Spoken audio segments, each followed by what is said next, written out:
दोस्तों, दिनाक्षी short hand में आपका स्वागत है। अगर आप चैनल पर नए हैं तो चैनल को सब्सक्राइब करें और बेल आइकन ज़रूर दबाएं। आज की निबंधमाला डिक्टेशन का यह 66वां दिन है।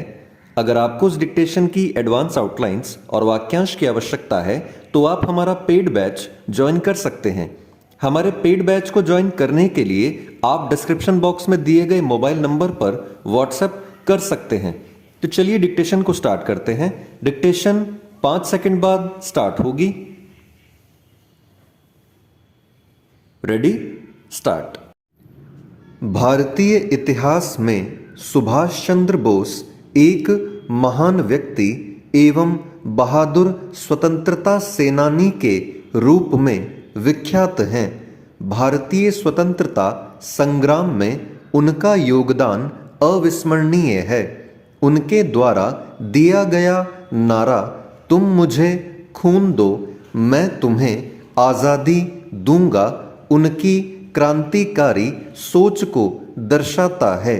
सुभाष चंद्र बोस के अतिरिक्त भारतीय इतिहास में ऐसा कोई व्यक्तित्व नहीं हुआ जो एक साथ महान सेनापति, वीर सैनिक, राजनीति का अद्भुत खिलाड़ी और अंतर्राष्ट्रीय प्रसिद्धि प्राप्त पुरुषों, नेताओं के समकक्ष साधिकार बैठकर कूटनीति तथा चर्चा करने वाला हो। महात्मा गांधी के नमक सत्याग्रह को नेपोलियन की पेरिस यात्रा की संज्ञा देने वाले सुभाष चंद्र बोस एक ऐसे व्यक्तित्व थे जिनके 5 लक्ष्य से कभी पीछे नहीं हटे तथा उन्होंने जो स्वप्न देखा उसे पूरा किया।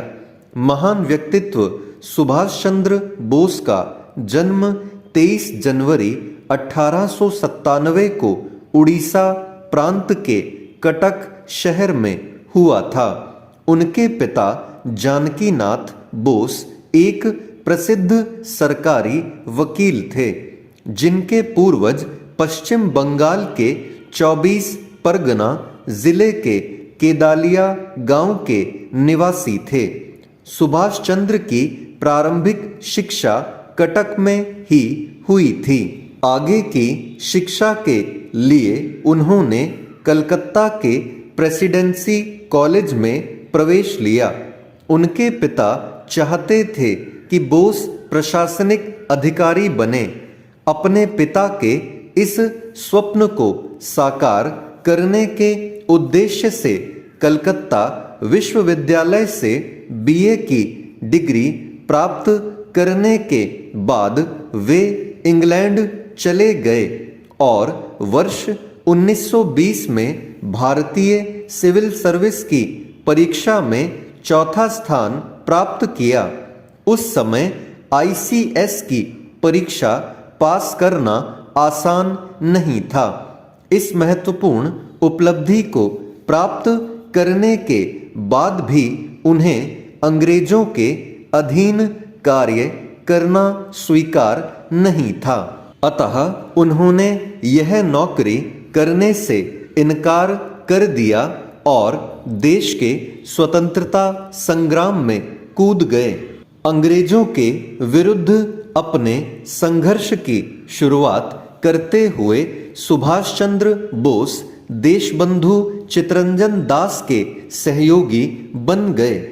प्रिंस ऑफ वेल्स के स्वागत के बहिष्कार में उन्हें प्रथम बार गिरफ्तार कर 6 माह की सजा दी गई। वर्ष 1924 में जब देशबंधु कलकत्ता के मेयर बने तब सुभाष चंद्र को उन्होंने चीफ एग्जीक्यूटिव ऑफिसर बनाया।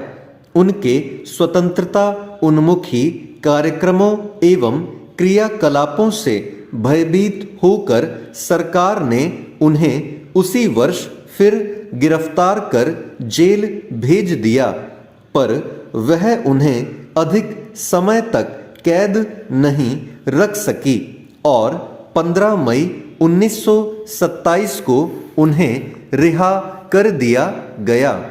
इस समय तक वे देश के प्रखर नेता बन चुके थे और उनकी प्रसिद्धि देश की सीमा को लांघकर जर्मनी, जापान, अमेरिका, सोवियत रूस जैसे देशों तक पहुंच चुकी थी। 26 जनवरी 1930 को कलकत्ता के मेयर पद पर रहते हुए नेताजी ने आज़ादी के दिन की घोषणा के साथ विशाल जुलूस निकाला, जिसके कारण उन्हें फिर गिरफ्तार कर असहनीय यातनाएं दी गईं। स्टॉप।